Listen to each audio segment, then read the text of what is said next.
नमस्कार, आप देख रहे हैं जोहार झारखंड और मैं हूं आपके साथ विभा उपाध्याय। मुख्यमंत्री हेमंत सोरेन पलामू दौरे पर हैं। सीएम ने नीलांबर पीतांबर नगर के पुलिस प्रशिक्षण केंद्र में आयोजित कार्यक्रम में हिस्सा लिया और जैप जवानों का हौसला बढ़ाया। मुख्यमंत्री ने कहा कि जैप की महिला कांस्टेबल महिला सशक्तिकरण की मिसाल हैं। इस कार्यक्रम में डीजीपी समेत पुलिस के बड़े अधिकारी मौजूद रहे।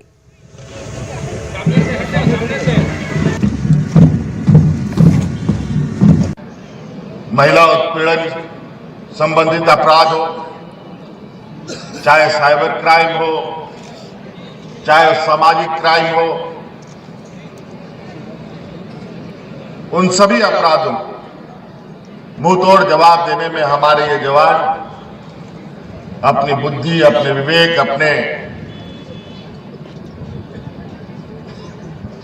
प्राप्त ट्रेनिंग के द्वारा जो स्किल आपने डेवलप किया है, इसके माध्यम से आप मुंहतोड़ जवाब भी देंगे। कोडरमा गया रेलखंड पर 12 घंटे बाद रेल यातायात सामान्य हो गया। बता दें कि टनकुप्पा रेलवे स्टेशन पर मालगाड़ी के 3 डिब्बे बेपटरी हो गए थे। इसकी वजह से इस रूट पर पिछले कई घंटों से रेल यातायात ठप था और रेल यात्रियों की मुश्किलों का ठिकाना नहीं था। हालांकि दोपहर 3 बजे रेल कर्मियों ने काफी मशक्कत के बाद डाउन और अप लाइन पर रेल यातायात को शुरू कर दिया।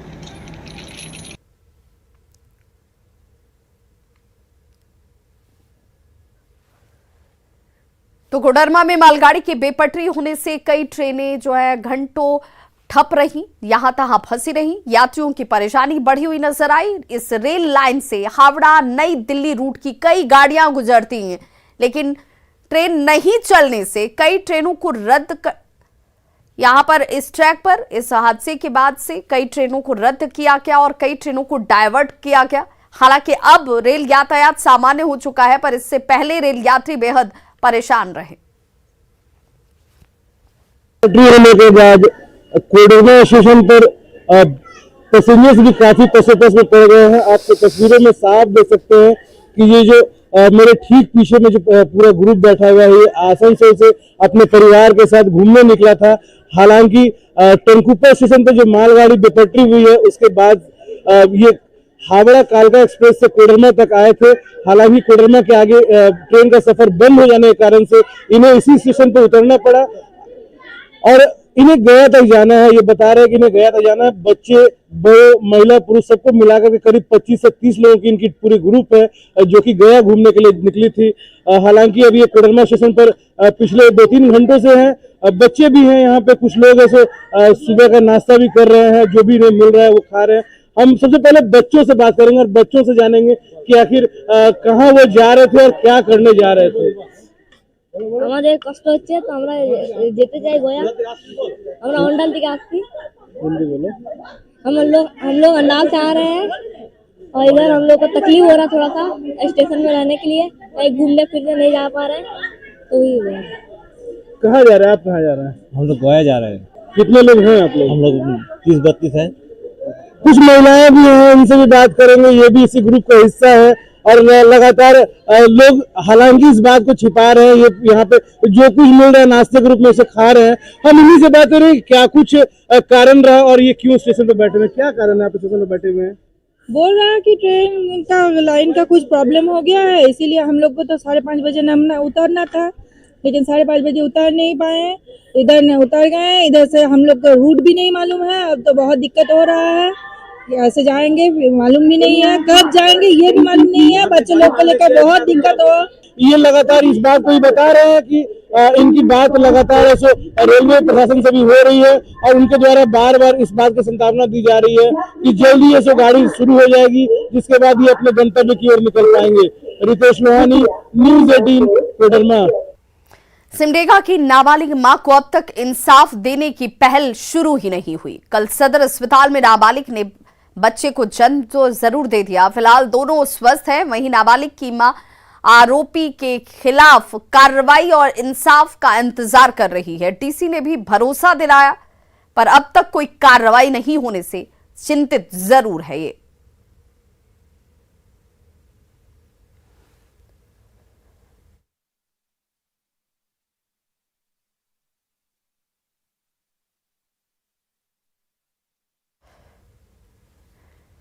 तो नाबालिग के साथ संबंध बनाया जाता है। संबंध बनाने के बाद जब ये मां बन जाती है, कल ही इसने बच्चे को जन्म दिया है।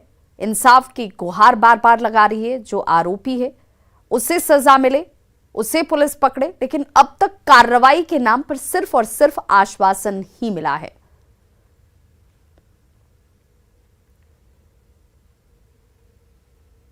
तो जो पीड़िता है वो हम इस वक्त मौजूद हैं सदर अस्पताल परिसर पर। सदर अस्पताल परिसर पर अभी तक कोई CWC के कोई अधिकारी नहीं आए हैं, ना बाल संरक्षण के कोई अधिकारी आए हैं। उपायुक्त ने रात में ही निर्देश दिया था कि मामले की पूरी जांच हमें बताएं कि क्या हुआ है क्या नहीं हुआ है। पाकड़डांड़ थाना प्रभारी से बात हुआ, उन्होंने कहा कि अब तक कोई आवेदन हमें प्राप्त नहीं है और FIR जब दर्ज नहीं होगा तो आरोपी को हम कैसे पकड़ेंगे। नाबालिग जो बच्ची है उसने अपने पुत्र को जन्म दिया है और उसका लालन पालन कर रही है। बच्ची की माँ भी साथ में है और माँ भी चाहती है कि मामला दर्ज हो ताकि उस दरिंदे को सज़ा मिल सके, पर मामला अब तक दर्ज नहीं। CWC के कोई अधिकारी इनके पास नहीं पहुंचे हैं। चूँकि गांव के लोग हैं, लिखने इन्हें आता नहीं है। जब तक इन्हें कोई लिखवाएगा नहीं, कोई समझाएगा नहीं, तब तक मामला दर्ज नहीं होगा और दरिंदा गोवा में आराम से घूमता रहेगा। यही हालत है सिमडेगा की, जिस कारण से लोगों को न्याय नहीं मिलता है। न्यूज़ 18 के लिए सिमडेगा से श्रीराम। गिरिडीह जामताड़ा मुख्य सड़क पर देर रात सड़क दुर्घटना में जख्मी युवक की मौत के बाद ग्रामीणों और परिजनों ने जमकर बवाल काटा है। आक्रोशित ग्रामीणों ने पहले गांडे थाने के पास और उसके बाद महुआ मोड़ के पास सड़क जाम कर दिया। इस दौरान पुलिस अधिकारियों के साथ ही लोगों की झड़प हुई। मृतक के परिजनों और ग्रामीणों ने पुलिस पर मृतक को धक्का मारने वाली गाड़ी के ड्राइवर को भगाने का आरोप लगाया है। हमारा जब टुलू पाइप में जे आदमी सुधरल का 10-5 मिनट के मेहमान है, पुलिस में तो सुनल का से एसपी मांग करे यार वो आदमी के जे गाड़ी वहाँ दलका बड़ा बाबू के और वो आदमी के भगल का से हमरा हाथ में जिमा दिए और वो आदमी के दमाद संगे में ओकरा जलाएगा, तकर बाद एसपी हमरा गोली मार देगा। हमारी यही बात है बोलना, हमरा यही मांग करना है, हम ओकरा संगे लड़ना है और हमरा मार देना है। और अब बात करते हैं कोरोना के बढ़ते खतरे की।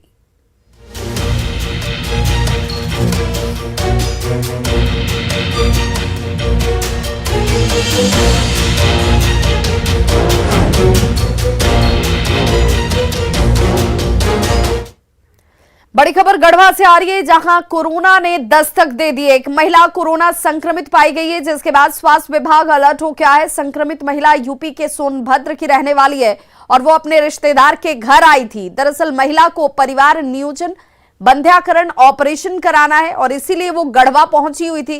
फिलहाल महिला को आइसोलेट कर दिया गया है। का कैंप रखे हुए थे और उस कैंप के दौरान जो है सबका जांच हो रही थी।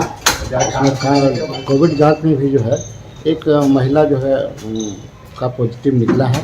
उसका हम लोग ट्रेसिंग किए और उसका RT-PCR भी जांच हम लोग करके और भेजे हैं। अभी फिलहाल महिला की क्या कहाँ पे है, क्या है? महिला ठीक है, लग रहा है माइल्ड है इन्फेक्शन। बड़ी खबर चतरा से, जहां टेरर फंडिंग मामले में बड़ी सफलता मिली है। TSPC सब जोनल कमांडर अरेस्ट कर लिया गया है। 7 TSPC नक्सली को गिरफ्तार किया गया और इनके पास से कारतूस, पिस्टल, कैश की बरामदगी तक की गई है। कई वारदातों में यह शामिल रहा है और ऐसे में इस गिरफ्तारी के बाद एक बड़ी सफलता इसे मानी जा रही है। रांची सदर अस्पताल में कोरोना से निपटने की तैयारियों को लेकर मॉक ड्रिल का आयोजन किया गया। झारखंड के स्वास्थ्य मंत्री बन्ना गुप्ता और स्वास्थ्य सचिव अरुण सिंह ने तैयारियों का जायजा लिया। साथ ही दावा किया कि कोरोना से लड़ने के लिए झारखंड पूरी तरह से तैयार है। मंत्री बन्ना गुप्ता ने कहा कि वैक्सीनेशन के लिए केंद्र सरकार से और डोज मांगा गया है। ये आर्टिफिशियल टेस्ट ड्रिल करके अपनी जो पूर्व की जो तैयारी थी उस तैयारी को फिर से रिवीजन कर रहे हैं, उस तैयारी को पुनर्परिभाषित कर रहे हैं कि कैसे और बेहतर होगा। इसके लिए हम लगे हुए हैं और मैं समझता हूं कि झारखंड तैयार है कोरोना के विरुद्ध संक्रांत करने के लिए, लड़ाई लड़ने के लिए। हर विपरीत परिस्थिति में हम खड़े हैं राज्य की जनता को डरने की कोई आवश्यकता नहीं है। तो ये मॉक ड्रिल हमारे जो ऑक्सीजन फैसिलिटीज हैं, हमारे बेड्स हैं, हमारे ऑक्सीजन बेड्स हैं, हमारी दवाइयाँ हैं, हमारे कर्मी हैं, इन सब को एसेस करने के लिए कि हम कहाँ पर क्या कोई कमी है, अगर कमी है तो फिर दूर किया जाए। चीन में कोरोना का नया वेरिएंट आते ही देश भर के स्वास्थ्य विभाग जो है वो अलर्ट मोड में। इसके साथ झारखंड में भी आज मॉक ड्रिल को अंजाम दिया जा रहा है। सामने आप देखेंगे कोविड के नए वेरिएंट से लड़ने के लिए किस तरीके से राजधानी रांची में भी मॉक ड्रिल के माध्यम से बताया जा रहा है कि इस तरीके से स्वास्थ्य विभाग तैयार है। सामने मेडिकल जो टीम है वो आपको पूरे मेजर्स में पीपीई किट में दिखाई देगी। उसके साथ जो मरीज है उनको भी खुद ही मॉक ड्रिल जो कंप्लीट करवाने यहाँ के जो स्वास्थ्य मंत्री है बन्ना गुप्ता और बड़े जो चिकित्सक है वो सारे यहाँ पे मौजूद है। इसके साथ साथ बता दें कि राजधानी रांची में जितने भी नए वेरिएंट से लड़ने के लिए मेजर्स और मशीन्स की जरूरत है, टेस्टिंग की जरूरत है, वो सारे चीज उपलब्ध कराने का जल्द से जल्द प्रयास किया जा रहा है, जिसमें खुद स्वास्थ्य मंत्री बन्ना गुप्ता इस बार भागीदारी ले रहे हैं। कैमरामैन संजीव के साथ रूपाली त्रिपाठी, न्यूज़ 18 रांची। रामगढ़ में भी कोरोना को लेकर तैयारियों में मॉक ड्रिल शामिल किया गया और सभी अस्पतालों में बेड तक ऑक्सीजन की सप्लाई को जांचा गया। एम्बुलेंस से मरीजों को अस्पताल लाने तक की सुविधा कैसी है, इसे जांचा परखा गया। मौके का जायजा लिया हमारे सहयोगी जावेद खान ने। देश में बढ़ते कोरोना के बीच आज पूरे झारखंड में मॉक ड्रिल किया जा रहा है। मैं इस वक्त मौजूद हूँ रामगढ़ के ट्रॉमा सेंटर में जो NH33 के ठीक बगल में है। मैं देखना चाहता हूँ यहाँ पर किस तरह से मॉक ड्रिल किया जा रहा है। आप देख सकते हैं कई मरीज यहाँ पर जो हैं लाए गए हैं। इस ट्रॉमा सेंटर में 30 बेड हैं और यहाँ पर सभी बेड पर कंसंट्रेटर लगाए गए हैं। और किस तरह से मॉक ड्रिल किया जा रहा है, क्या क्या व्यवस्था है, यहाँ पर सीधे यहाँ चिकित्सक से बात कराते हैं। सर आपका क्या नाम है, क्या क्या तैयारी? मैं डॉक्टर अभिषेक अग्रवाल यहाँ पे ट्रॉमा सेंटर में पोस्टेड हूँ और हम लोग आज यहाँ पे मॉक ड्रिल कर रहे हैं क्योंकि पूरे विश्व में कोरोना के केसेस जो बढ़ रहे हैं उसको लेकर भारत में भी मतलब कि अभी से ही हम लोग अलर्ट हैं और हम लोग अपने तरफ से देखना चाह रहे हैं कि जितनी भी तैयारियाँ हम लोग के पास में क्या क्या अवेलेबल है, किस चीज़ में कुछ प्रॉब्लम है या कोई खामी है, कोई अप्रोप्रिएट स्टेप लेने की या और कुछ व्यवस्था करने की ज़रूरत है, उसको हम लोग एक मॉक ड्रिल के रूप में हम करके उसको पहचानने की कोशिश करें। आपने देखा यहाँ पर मॉक ड्रिल के तहत में पीपीई किट भी पहने डॉक्टर और यहाँ नर्सिंग स्टाफ भी हैं और कई मरीज हैं यहाँ पर। उसके मॉक ड्रिल के तहत इन्हें लाया गया है कि जब कोरोना का खतरा बढ़ेगा तो यहाँ पर किस तरह से मरीजों को यहाँ पर इलाज किया जा सकेगा। सारी व्यवस्था यहाँ पर कर ली गई है। 1000 LPM क्षमता का PSA प्लांट भी यहाँ पर है, 30 कंसंट्रेटर है और सभी के सभी ICU बेड यहाँ पर हैं। अब पूरी मुकम्मल तैयारी कर ली गई है। इससे ऐसे में कहा जा सकता है कि रामगढ़ जिला स्वास्थ्य महकमा संभावित कोरोना के खतरे से निपटने के लिए पूरी तरीके से तैयार है। जावेद खान, न्यूज़ 18 रामगढ़। झारखंड के तमाम अस्पतालों में कोरोना से लड़ने की तैयारियों को लेकर मॉक ड्रिल किया गया। रामगढ़ से लेकर बोकारो, धनबाद, गिरिडीह से लेकर दुमका और सिमडेगा सदर अस्पताल में स्वास्थ्य विभाग की तैयारियों को लेकर मॉक ड्रिल हुआ। आप अपने टीवी स्क्रीन पर 6 शहरों की तस्वीरें देख रहे हैं जिनमें स्वास्थ्य कर्मियों की टीम कोरोना से निपटने के लिए तत्पर नजर आ रही है। कोरोना की तैयारियों को लेकर आज देश भर में मॉक ड्रिल किया गया है, तो वहीं झारखंड में भी इस मुहिम को बढ़ चढ़कर इसमें हिस्सा लेते हुए स्वास्थ्य कर्मी नजर आए और मॉक ड्रिल के जरिए ये सुनिश्चित किया गया कि हम इसे लेकर कितने तैयार हैं। धनबाद में उत्पाद विभाग और पुलिस ने अवैध शराब के खिलाफ कार्रवाई को तेज कर दिया है। बिहार में जहरीली शराब से मौत के बाद लगातार छापेमारी अभियान चलाए जा रहे हैं। बलियापुर में छापेमारी के दौरान 1000 किलो जावा महुआ को बरामद किया गया और उसके बाद इसे नष्ट किया गया। इसके साथ ही अवैध शराब की भट्टियों को भी ध्वस्त कर शराब बनाने के उपकरण को नष्ट किया गया। कोचा जोरिया जो एक नाला है, नाले के दोनों साइड में अवैध महुआ शराब बनाने की सूचना थी। उस सूचना के आलोक में हम लोग उत्पाद विभाग पदाधिकारी के साथ यहाँ पर छापामारी करने के लिए आए और लगभग 1000 केजी जावा महुआ को विनष्ट किया। ये छापामारी लगातार जारी रहेगा। तो वहीं रामगढ़ में न्यू बिरसा प्रोजेक्ट के विस्थापित ग्रामीणों के सामने रोजगार का संकट खड़ा हो गया है। विस्थापितों ने बताया कि 1996 में BCCL ने कोयला खदान खोलने के लिए 12 टोला की जमीन का अधिग्रहण किया था। तब प्रबंधन ने ग्रामीणों को पुनर्वास समेत रोड सेल में रोजगार देने का लिखित वादा किया। पहले कोयला लोडिंग से हजारों लोगों को रोजगार मिलता था, पर रोड सेल में कोयला कम दिया जा रहा है। ट्रक कम लग रही है, जिससे हजारों ग्रामीणों के सामने रोजी रोटी का संकट अब खड़ा हो गया है। इस वक्त मैं मौजूद हूं सीसीएल बड़का स्याल एरिया के न्यू बिरसा परियोजना में। आप हमारे पीछे देख सकते हैं सैकड़ों की संख्या में यहाँ विस्थापित पीछे एक सप्ताह से आंदोलन कर रहे हैं, क्योंकि उनका रोजगार का एकमात्र साधन रोड सेल में 100 गाड़ी प्रतिदिन देने का जो वादा सीसीएल प्रबंधन ने किया था वो पूरा नहीं कर पा रहे हैं। यहाँ पर हम सीधे बात कराते हैं विस्थापित नेता से। बताइए किस तरह की परेशानी है, क्यों आंदोलन कर रहे हैं आप? आज हम लोग यहाँ एकजुटन हुए हैं। हम लोग का 1996 में जो ज़मीन था अधिग्रहण किया सीसीएल ने, और रोज़गार के नाम पर हम लोग को बहुत सारे लालच दिए थे कि आप लोग को रोड सेल के माध्यम से यहाँ का ग्रामीण को रोज़गार मिलेगा। आज हम लोग के यहाँ ना गाड़ी घुस पा रहा है, ना रोज़गार मिल पा रहा है। हम लोग एक सप्ताह से आंदोलन कर रहे हैं कि हम लोग को यहाँ पर जगह ज़मीन हम लोग का सारा कुछ चला गया, हम लोग के पास अब कुछ नहीं रह गया। हम लोग को सीसीएल जब ज़मीन ले रहा था तो हम लोग को बोला गया था कि हम आप लोग का ज़मीन लेंगे, उसके लिए आप लोग को रोज़गार देंगे, लेकिन हम लोग को रोज़गार के नाम से कुछ नहीं दिया जा रहा।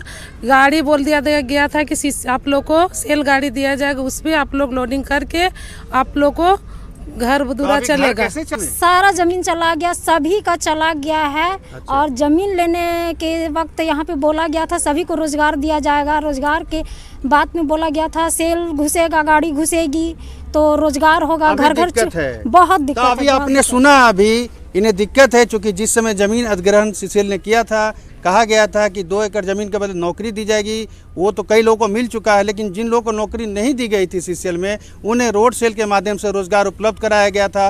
प्रतिदिन 100 गाड़ी देने का वादा किया गया था, लेकिन इधर हाल के दिनों में न्यू बिरसा परियोजना में रोड सेल में गाड़ियां नहीं घुस रही हैं। इसके कारण इनके सामने रोजी रोटी का संकट उत्पन्न हो गया है और इसी वजह से बीते एक सप्ताह से ये आंदोलन पे उतारू हैं। जावेद खान, न्यूज़ 18, रामगढ़। दिल्ली में अर्जुन मुंडा ने अपने आवास पर एशिया कप में इतिहास रचने वाली भारतीय जूनियर तीरंदाजी टीम के खिलाड़ियों से मुलाकात की। केंद्रीय मंत्री ने सभी खिलाड़ियों को बधाई और भविष्य के लिए शुभकामनाएं दी। बता दें कि इन खिलाड़ियों ने शारजाह में आयोजित एशिया कप में शानदार प्रदर्शन करते हुए भारत के लिए 10 पदक जीते हैं। भारतीय जूनियर तीरंदाजी टीम की बात करें तो जूनियर तीरंदाजी टीम ने 5 स्वर्ण, 3 रजत और 2 कांस्य पदक जीतकर जो पदक तालिका है वो इस पदक के साथ इतिहास उन्होंने रचा है। और इसीलिए आज जब अर्जुन मुंडा के आवास पर उनसे मुलाकात हो रही थी तो अर्जुन मुंडा ने इन सभी खिलाड़ियों को बधाई दी और शुभकामनाएं भविष्य के लिए।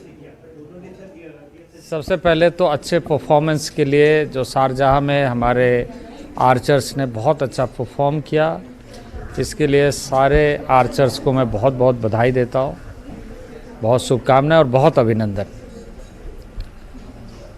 आर्चरी के माध्यम से हमारे खिलाड़ियों ने देश का सम्मान बढ़ाया है। शारजाह में जिस तरीके से इन लोगों का प्रतिस्पर्धा में परिणाम रहा, बहुत उत्साहवर्धक है।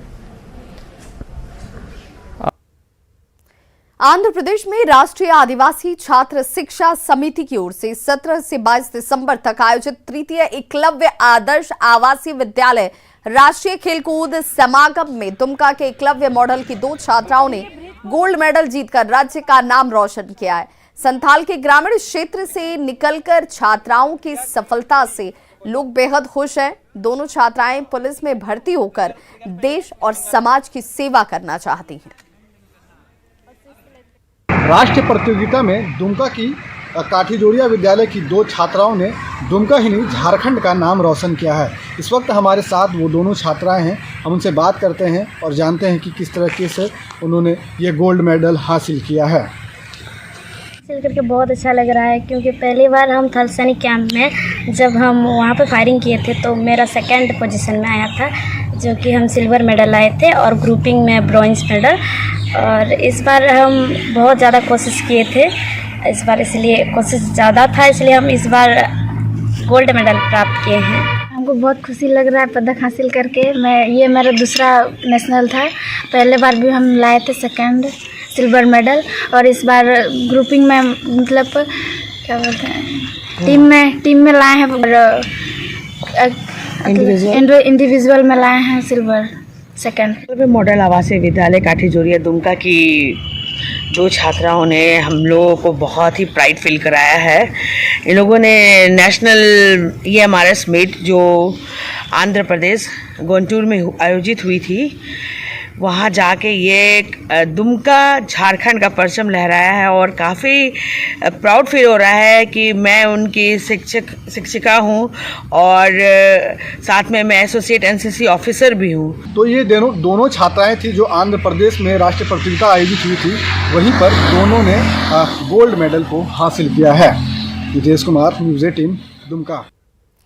मुख्यमंत्री आमंत्रण फुटबॉल कप प्रतियोगिता में जोनल टीमें जीत के लिए अपना सब कुछ झोंक रही हैं। राज्य सरकार के खेल विभाग की ओर से संचालित इस टूर्नामेंट में दुमका, रांची, धनबाद और चाईबासा जोन की विजेता और उपविजेता टीमें आपस में मुकाबला कर रही हैं। रांची के मोरहाबादी मैदान में हर दिन 8 मुकाबले खेले जा रहे हैं।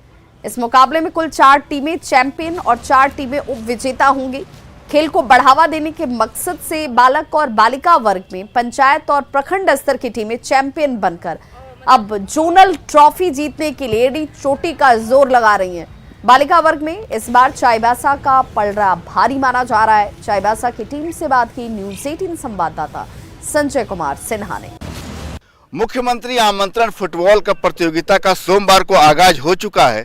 हर जोनल की विजेता और उप विजेता की टीमें आपस में भिड़ रही हैं और यहां पर चाईबासा की टीम जो है, जो बालिका वर्ग है, उसमें धनबाद का मुकाबला होने जा रहा है। हर दिन 8 मैच हो रहे हैं और यहां पर जो जिला स्तरीय, प्रखंड स्तरीय जो टीम है, उसकी विजेता अब जोनल चैंपियन बनने को बेताब हैं। आप लोग कहाँ से हैं? चाईबासा। तो आज चाईबासा की बेटियों का मुकाबला किससे? धनबाद से। धनबाद से। तो तैयार है जीतने के लिए? Yes sir, yes sir. तो इस बार जो है, जो इस तरह की प्रतियोगिता हो रही है, खिलाड़ियों का हौसला कितना बढ़ा है? बहुत ज्यादा मौका मिल रहा है। यस। तो आज धनबाद से जो जीतने की उम्मीद कितनी है? कोशिश करेंगे, बहुत है उम्मीद तो बहुत है, लेकिन कोशिश करेंगे। अच्छा, ये जो आप लोग अपने जिला स्तरीय चैंपियन हैं, तो क्या इस बार जोनल का भी चैंपियन बनकर घर लौटना है? यस, सोचे तो है, बट अब देखना पड़ेगा, जोर करना है। तो खिलाड़ी देख रहे हैं कि तो इस बुलेटिन में बस इतना ही, लेकिन न्यूज़ 18 बिहार झारखंड पर खबरों का सिलसिला लगातार जारी है।